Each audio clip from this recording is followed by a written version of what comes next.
ನೀವು ಕೆಳಗಿಂದದು ಅವು ಓಪನ್ ಮಾಡ್ಬಿಡು ಮತ್ತೆ ಎತ್ತಿಗೆ ಅದನ್ನು ಮ್ಯಾನುವಲ್ ಏನೈತೆ ತೆಗೆದುಬಿಡು. ಮ್ಯಾನುವಲ್ಲು ಸಿ ಕೇಬಲ್ಲು ಅಷ್ಟೇ ಅದು ಪೌಚು ಸಾಕು ಕೂಡ ಮರ್ಯಾ ಎಷ್ಟಿಗಿದೆಯಾ.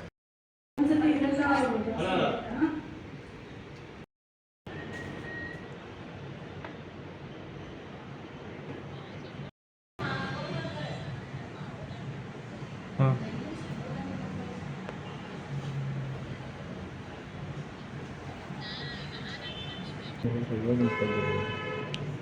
ಹಾಂ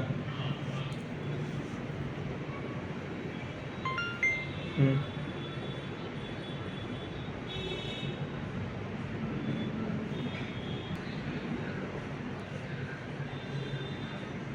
ಹ್ಞೂ